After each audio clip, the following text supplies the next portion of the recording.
Good morning, Math 1201. This is Mr. Moores, and today I'm actually broadcasting all the way from Goose Bay. I should have been back by now, but it turns out that I'm not. Um, the baby seems to be um, just waiting for when the time is right, I guess. But anyhow, I should be back to you in short order, hopefully sooner rather than later. But the time has come, the Walrus said, to try to go on a little bit.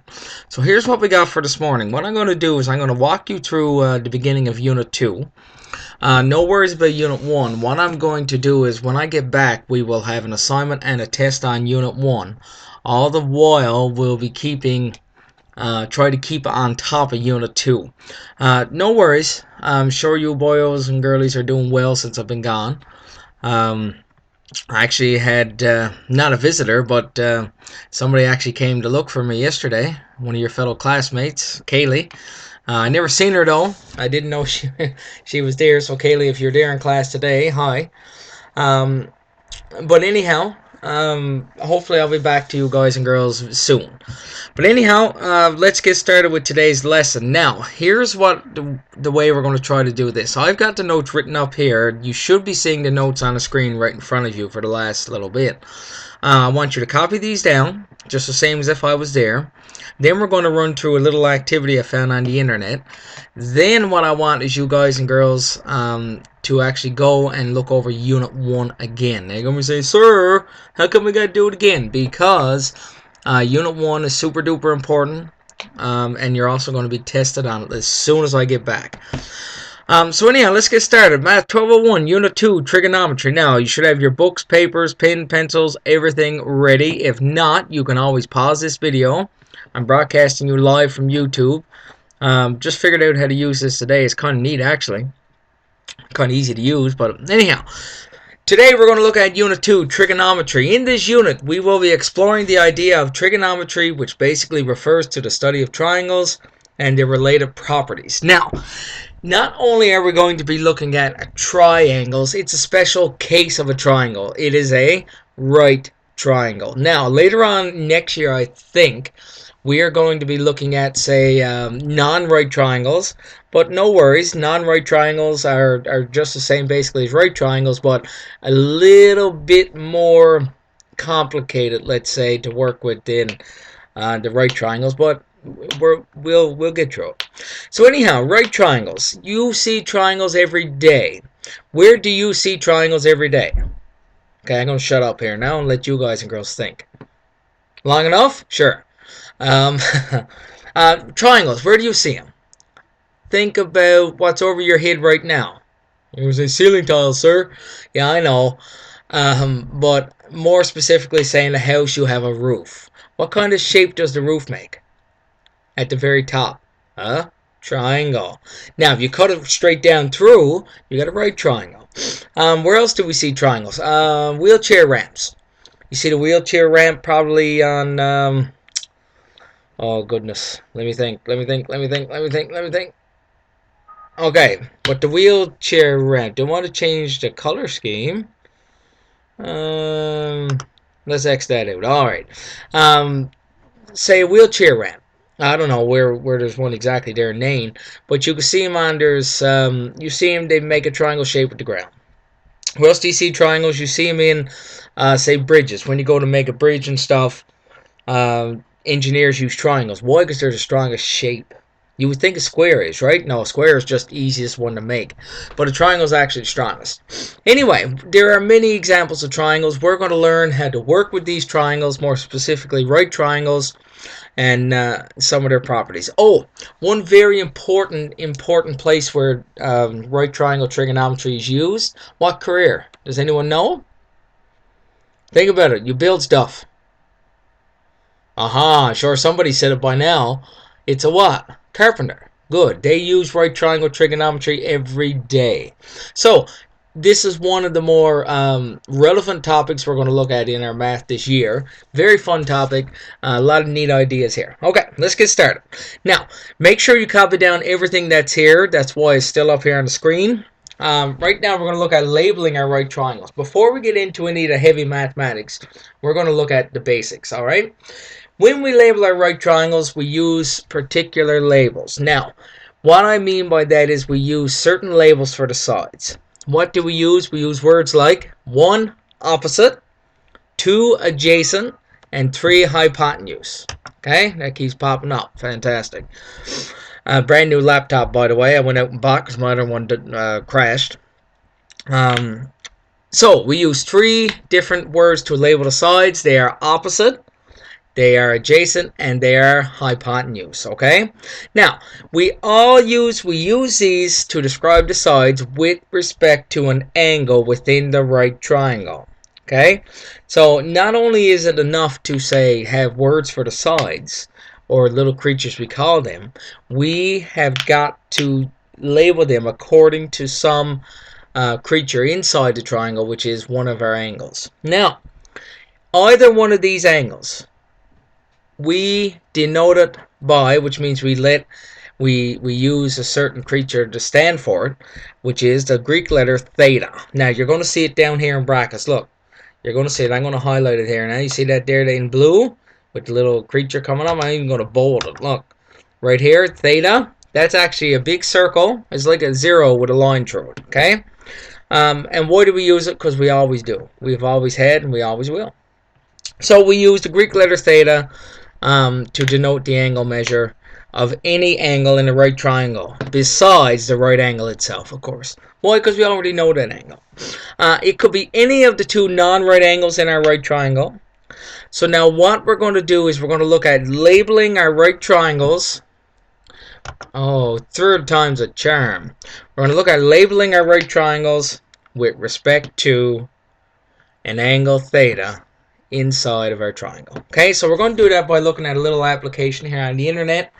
And let's take a look at that now. Okay, before we move on, if somebody's not done the notes, all you got to do is pause me, boom, and then let someone get the notes, and then we'll move on. So whenever you're ready, hit play. Hopefully it don't take long to buffer. Shouldn't there this morning? Anyhow, let's go. Whoa, labeling a right triangle. Now I found this creature here. It's a very neat little thing. You'll see the website up top here, right here in blue. Feel free to visit that website, by the way.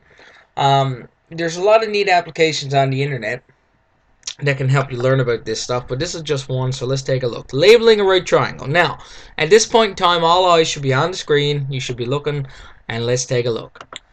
Trigonometry. Here we got the sides of a right triangle. Now, you'll notice, you see this pointer thing? You'll notice you got your right angle right here, okay?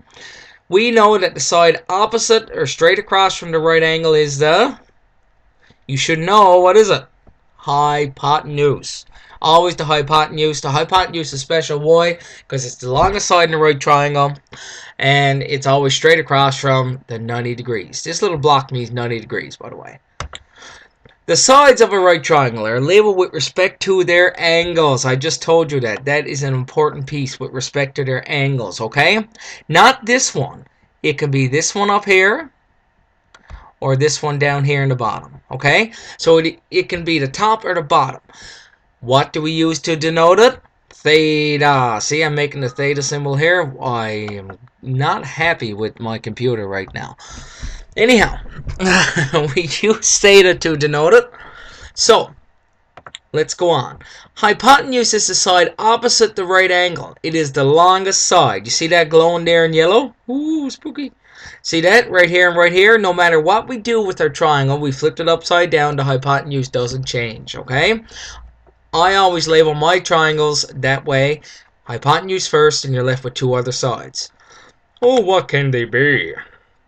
Now, the terms opposite and adjacent are dependent on the angle. I told you that already. It says click on A and B to see the labels. Ooh. Label with respect to angle A. Now, let's take a look. Angle A is right here. Now, you know from the right angle here, you work straight across, you got the hypotenuse, right?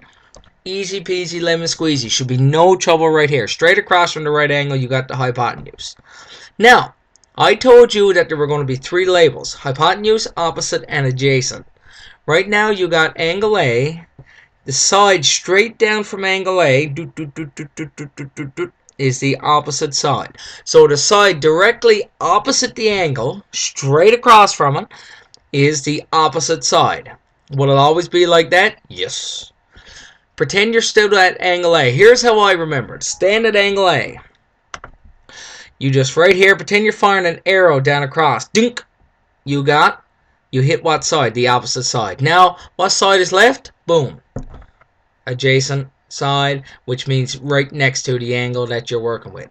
And if I had my smart notebook creature here, I could label this angle A as theta. Okay, this is our theta.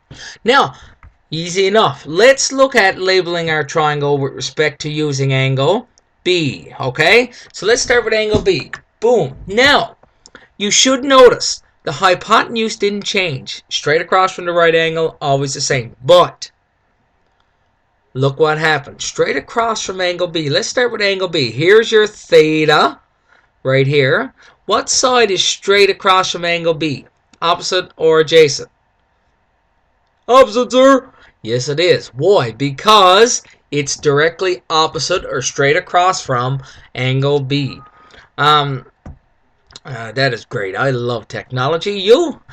Anyhow, the side that's left has to be adjacent. Adjacent is right next to angle B. These are the only two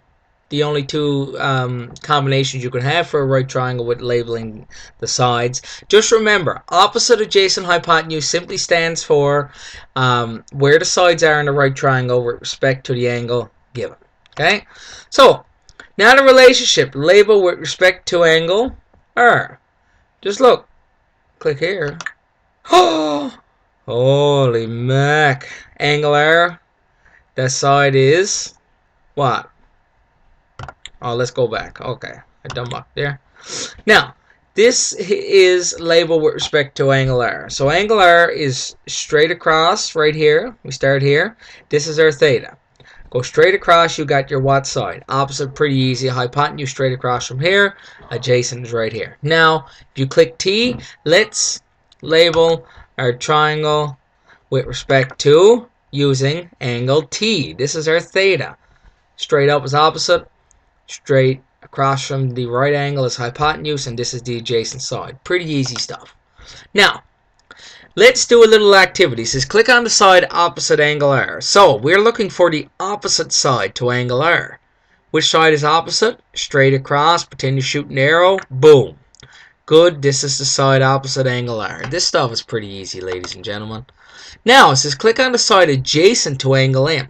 Here's how I do these. Start with angle M. This is your theta. You know that this side here is the hypotenuse, correct? Why? Because it's straight across from the 90 degrees. You know this is angle M. The side straight across is the opposite. Why? Because it's straight across. What's left? By process of elimination and using a little bit of logic, angle M is, or side M is actually the adjacent side. Good. Now, which side is opposite angle G? I don't know. Is it this one or this one? Okay, you should be screaming at the screen saying, is this one, sir? Look, boom. Straight across. Keep the current. Well, ask me again. There you go. I'm going to click on that. Who cares? Whatever. Which side is opposite angle G? This one. You go over here. Which side is the hypotenuse? This should be easy. Straight across from the 90 degrees. Boom. Very good. I know we're very good. We're doing well. Okay? Go over here. So which side is adjacent to angle Y? This is starting to get monotonous, isn't it? Yeah, starting to get boring. Probably. Not really. Maybe. Look. Which side is adjacent to angle Y? Is it this one? You're tempted to say it. No, that's the hypotenuse. Be careful. Straight across. That's opposite. Must be this one. And last but not least, you have completed this learning object. Wow, here's the authors and developers, who cares? Now, ladies and jelly beans, you'll just learn how to label right triangles. Next day, we'll see if I'm back. We're going to do probably trig. If not, we'll see what happens, okay? Anyhow, you got your stuff done right there. What I want you to do now is I want you to go back to Unit 1 and look over some problems from each section. Pick out the hard ones. Try your best, because you're going to have a test when I come back. And hopefully this was helpful. All right. Anyhow, later, Gators. Take her easy. Hopefully the baby's born soon. Bye.